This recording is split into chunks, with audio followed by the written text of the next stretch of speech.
আসসালামু আলাইকুম। আলহামদুলিল্লাহ ওয়াহদা ওসসালাতু ওয়াসসালামু আলা মান লা নাবিয়্যা বা'দা। সম্মানিত দর্শক মণ্ডলী, আমরা তাওহীদ ও উলুহিয়তের ইবাদতের ক্ষেত্রে আল্লাহ তাআলার একাত্মবাদ বিষয়টি আলোচনা করতে গিয়ে আজকের আলোচনা আপনাদের সামনে আল্লাহ এবং আল্লাহ রাসূলের সাক্ষ্যের দ্বিতীয় অংশ, মুহাম্মদ সাল্লাল্লাহু আলাইহি সাল্লামের সাক্ষ্য, এই বিষয়টি আমরা আপনাদের সামনে পেশ করব। যে আমরা বলে থাকি লা ইলাহা ইল্লাল্লাহ ওয়া আন্না মুহাম্মাদুর রাসূলুল্লাহ, আমি সাক্ষ্য দিচ্ছি আল্লাহ ছাড়া কোনো মাবুদ নাই, আমি সাক্ষ্য দিচ্ছি মুহাম্মদ আল্লাহর রাসূল এবং তার বান্দা।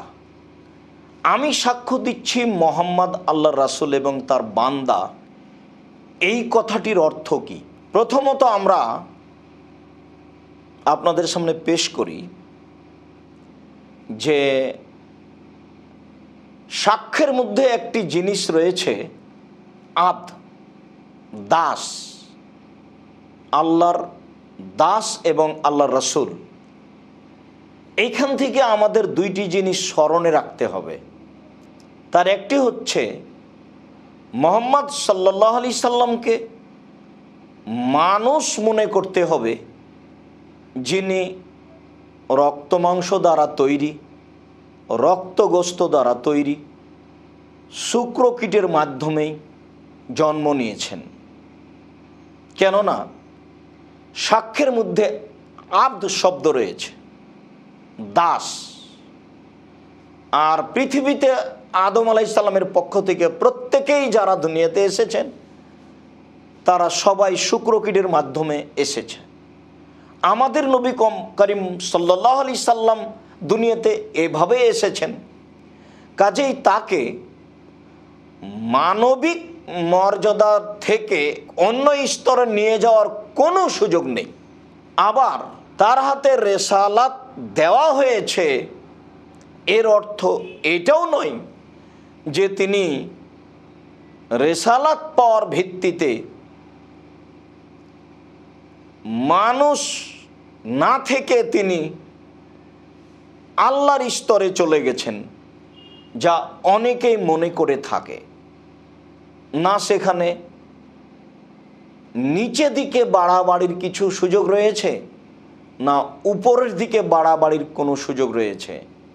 মূলত আমি সাক্ষ্য দিচ্ছি মুহাম্মদ আল্লাহ রাসূল এবং তার বান্দা, এই কথাটা এটাই প্রকাশ করে। সম্মানিত দর্শক মণ্ডলী, উনি যে তার বান্দা, এই কথাটি আল্লাহ তাআলা কোরআন মাজিদে একাধিক জায়গায় পেশ করেছেন। তার প্রথমে আমরা আপনাদের সামনে পেশ করি, আল্লাহ তাআলা বলেন, কুল ইন্নামা আনা বাশারুম মিথলুকুম, হে নবী আপনি বলুন, নিশ্চয় আমি তোমাদের মতো মানুষ। সম্মানিত দর্শক মণ্ডলী, এই বাক্যটি কি প্রমাণ করে? এই বাক্যটি কি প্রমাণ করে তিনি নূরের তৈরি? এই বাক্যটি প্রমাণ করে যে তার রক্তগোস্ত আদম আলাইহিস সালামের যে রক্তগোস্ত তা নয়। তিনি বলছেন, আল্লাহ তাআলা তাকে বলতে বলছেন যে আপনি বলে দেন, নিশ্চয় আমি তোমাদের মতো মানুষ। তাহলে আমরা যেমন মাটির তৈরি মানুষ, আমাদের ভিতরে যেমন বান্দার গুণাবলী বিদ্যমান, দাসের গুণাবলী বিদ্যমান, তার ভিতরেও তেমন দাসের গুণাবলী, বান্দার গুণাবলী বিদ্যমান। যার কারণেই আমাদের উপরে যেমন বিপদ আপদ আসে, সুবিধা অসুবিধা আমরা ভোগ করি, ঠিক মুহাম্মদ সাল্লাল্লাহু আলাইহি সাল্লাম তিনি মানুষ হিসাবে সুবিধা অসুবিধা ভোগ করতেন। সমস্যা নেমে আসতো, বিপদ আপদ নেমে আসতো, কত সমস্যা তার উপরে নেমে এসেছে, যার একাধিক প্রমাণ আপনাদের সামনে রয়েছে। এগুলি প্রমাণ করে যে তিনি একজন আল্লাহর বান্দা। এখানে অন্য কিছু বুঝে নেওয়ার কোনো সুযোগ নেই। আল্লাহ তাআলা অন্য জায়গায় বলেন, আলাইসাল্লাহু বিকাফিন আবদাহু, আল্লাহ তাআলা তার বান্দা, তার দাসের জন্য কি যথেষ্ট নন? মুহাম্মদ সাল্লাল্লাহু আলাইহি সাল্লাম একজন দাস বান্দা, আল্লাহর এই বান্দার জন্য কি আল্লাহ তাআলা যথেষ্ট নন যে কোনো সমস্যাকে দূর করার জন্য? তাহলে সমস্যা আসবে, আসে, এ কথাই ঠিক। যে সমস্যা আল্লাহ তাআলা দূর করতেন, যা আল্লাহ তাআলা নিজে বলছেন যে আমি আমার বান্দার মুহাম্মদ সাল্লাল্লাহু আলাইহি সাল্লামের যে কোনো সমস্যা দূর করার জন্য আমি যথেষ্ট। আল্লাহ তাআলা অন্যত্রে বলেন, আলহামদুলিল্লাহিল্লাযী আনজালা আলা আবদিহিল কিতাবা। আল্লাহ তিনি, প্রশংসা সে আল্লাহর, যে আল্লাহ তার বান্দার উপরে কেতাব কোরআন মাজিদ অবতীর্ণ করেছেন। সম্মানিত দর্শক মণ্ডলী, দেখছেন কোরআন মাজিদ অবতীর্ণ করেছেন, এটা আল্লাহর একটা গ্রন্থ। সেইটা অবতীর্ণ করেছেন, কথাটা প্রকাশ করছেন আল্লাহ বান্দা বলে, দাস বলে। তার মানে আল্লাহ তাআলা স্পষ্ট মানুষের সামনে বলতে চাচ্ছেন যে মুহাম্মদ সাল্লাল্লাহু আলাইহি সাল্লাম একজন মানুষ, একজন বান্দা। এছাড়া কোনো কিছুই মনে করা হবে না। কোরআন মাজিদ আল্লাহর দেয়া একটা গ্রন্থ, পৃথিবীর সবচেয়ে বড় মর্যাদাপূর্ণ কেতাব, এবং আমাদের নবী করিম সাল্লাল্লাহু আলাইহি সাল্লামের জন্য সবচেয়ে বড় হচ্ছে মুআজিজা। সেই জিনিসটা যখন আল্লাহ তাআলা নাজিল করার কথা বললেন, তখন আবদ শব্দ উল্লেখ করলেন। আল্লাহ তাআলা অন্যত্রে বলেন, সুবহানাল্লাযী আসরা বিআবদিহি লাইলাম মিনাল মসজিদিল হারাম ইলাল মসজিদিল আকসা। আমরা পবিত্রতা বর্ণনা করি সে আল্লাহর, যে আল্লাহ রাতে রাতে তার বান্দাকে মসজিদে হারাম থেকে বাইতুল মুকদ্দাস মসজিদে আকসা নিয়ে গেলেন। সম্মানিত দর্শক মণ্ডলী, এখানে আল্লাহ তাআলা দাস বলছেন, অথচ তিনি নিয়ে গেলেন বোরাকের মাধ্যমে। যে নিয়ে যাওয়াটা কোনো মানুষের পক্ষে সম্ভব নয়, এবং নিয়ে যাওয়াটা মানুষের নিয়ন্ত্রণের বাইরে। এখানে আল্লাহ তাআলা তাকে মানুষ দাস হিসেবে সাব্যস্ত করলেন, যাতে করে মানুষ মুহাম্মদ সাল্লাল্লাহু আলাইহি সাল্লামকে আবদ বলতে দ্বিধা না করে, বা মানুষের ভিতরে এ ব্যাপারে সন্দেহ না আসে যে মুহাম্মদ সাল্লাল্লাহু আলাইহি সাল্লাম আবদ নন, বা নয় বলে কোনো সন্দেহের অবকাশ কারো ভিতরে বিরাজ না করে। সম্মানিত দর্শক মণ্ডলী, আল্লাহ অন্যত্র বলেন, ফা আওহা ইলা আবদিহি মা আওহা। সূরা নাজমে আল্লাহ তাআলা এই কথা বলেন যে আল্লাহ তাআলা তার বান্দার কাছে ওহী করলেন, যা ওহী করলেন। সম্মানিত দর্শক মণ্ডলী, সেই দিনে ছিল মেরাজে যাওয়ার ঘটনা। সেই দিন আল্লাহ তাআলা যে আবদ বলে তাকে স্বীকৃতি দিচ্ছেন, এটাতে আপনাকে মনে করতে হবে যে মুহাম্মদ সাল্লাল্লাহু আলাইহি সাল্লামকে আল্লাহ নিজের কাছে নিয়ে যাওয়ার পরেও তাকে আবদ বলে কথা বলছেন। তাহলে কি করে মানুষের সন্দেহ থাকতে পারে যে তিনি আবদ নন?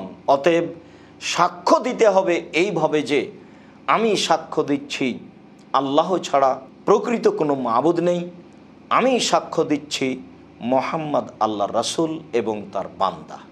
সম্মানিত দর্শক মণ্ডলী, আমরা মুহাম্মদ সাল্লাল্লাহু আলাইহি সাল্লাম যে তার বান্দা, তিনি যে তার দাস, তিনি যে তার আবদ, এটা আশাবাদী যে স্পষ্ট হয়েছে আপনাদের সামনে, যাতে করে ভুলেও কোনো দিনী ভাই বোন তাকে নূর বা অন্য কিছু মনে না করেন।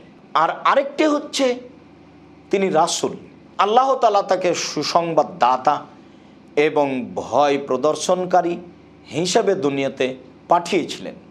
তিনি ছিলেন তার এই দুইটির দূত, কথাবাহক, যে তিনি সমাজে বলবেন যে যারা আমার কথা মেনে নেবে তাদের জন্য সুসংবাদ জান্নাতের, যারা আমার কথা মেনে নেবে না তাদের জন্য দুঃসংবাদ জাহান্নামের। আল্লাহ তাআলা অন্য জায়গাতে তাকে বলেছেন বাশীরা ওয়া নাযীরা, তিনি হচ্ছেন সুসংবাদদাতা, তিনি হচ্ছেন ভীতি প্রকাশকারী অমান্যকারীদের জন্য। সম্মানিত দর্শক মণ্ডলী, মুহাম্মদ সাল্লাল্লাহু আলাইহি সাল্লামের ব্যাপারে সাক্ষ্য দেওয়াতেও দুইটি রুকুন রয়েছে। একটি হচ্ছে মুহাম্মদ সাল্লাল্লাহু আলাইহি সাল্লামকে বান্দা হিসেবে মেনে নেওয়া, আর একটি হচ্ছে মুহাম্মদ সাল্লাল্লাহু আলাইহি সাল্লামকে রাসূল হিসেবে মেনে নেওয়া। বান্দাতে যদি কোনো প্রকার কমবেশ বাড়াবাড়ি থাকে তাহলেও রুকুন ভঙ্গ হবে। ঠিক তেমনি রাসূল হিসাবে কেউ যদি মেনে নিতে বাড়াবাড়ি করে, তার বিধান ছাড়া আরও কারো বিধানকে তার উপরে প্রাধান্য দেওয়া যেতে পারে এইটা মনে করে, তাহলে এই সাক্ষ্য টিকবে না। সম্মানিত দর্শক মণ্ডলী, রাসূল সাল্লাল্লাহু আলাইহি সাল্লামের সাক্ষ্যের মধ্যে এই দুইটি রুকুনকে স্পষ্ট করতে হবে। একটি হচ্ছে তাকে দাস বলে স্বীকৃতি দেওয়া, আর একটি হচ্ছে তাকে রাসূল বলে স্বীকৃতি দেওয়া। কোনোটাতেই বাড়াবাড়ি বা কোনোটাতেই মান সম্মানের দুর্বলতা বা তার কোনো বিধানের উপরে ঠাট্টা বিদ্রূপ করা, কোনো প্রকার যদি দুর্বলতা এসে যায়, তাহলে তাকে রাসূল বলে স্বীকৃতিতে ত্রুটি থেকে যাবে, তখন রুকুন পূর্ণ হবে না। সম্মানিত দর্শক মণ্ডলী, আমরা এই ক্ষেত্রে রাসূল সাল্লাল্লাহু আলাইহি সাল্লামের সাক্ষ্য যেন রুকুন হিসাবে পূর্ণ হয়, তার নিয়ে আসা বিধানকে মেনে নিতে কোনো প্রকার যেন কণ্ঠাসাবোধ না থাকে। যেমনভাবে তার পূর্ণ বিধান মেনে নেওয়ার পূর্ণ স্বীকৃতি থাকবে, তেমনিভাবে কোনো অংশ মানতে গিয়ে যেন ভিতরে অনীহা না আসে। যদি আসে তখনই এই সাক্ষ্য টিকবে না। আশাবাদী আমরা বিষয়টি আপনাদের সামনে স্পষ্ট করেছি, যার কারণে আমরা এভাবে বলে থাকি যে লা তুবাদু ইল্লা বিমা শারা, আমি সাক্ষ্য দিচ্ছি মুহাম্মদ আল্লাহ রাসূল। এই কথার অর্থ হলো যে কোনো প্রকার ইবাদত করা যাবে না, তবে ওই নিয়মেই করতে হবে যা রাসূল সাল্লাল্লাহু আলাইহি সাল্লাম নির্ধারণ করেছেন। যা আল্লাহ তাআলা বলেন, মা আতাকুমুর রাসূল ফাখুযুহু ওমা নাহাকুম আনহু ফান্তাহু। আল্লাহ তাআলা বলেন, রাসূল তোমাদের যা দিয়েছেন তা গ্রহণ করো, তিনি যা নিষেধ করেছেন তা বর্জন করো। এই গ্রহণ করাতে আর বর্জন করাতে আংশিকভাবে যদি ত্রুটি থেকে যায়, তাহলে সাক্ষীতে ত্রুটি আছে এটাই মনে করতে হবে। তখন আপনি আর পূর্ণ মুমিন হতে পারবেন না, কেননা রুকুনে ত্রুটি থাকলে মূল ভিত্তি থাকে না। আল্লাহ আমাদেরকে বুঝে সাক্ষ্য দেওয়ার তৌফিক দান করুক। আল্লাহুম্মা আমিন। ওয়া সাল্লাল্লাহু আলা নবী ওয়া সাল্লাম।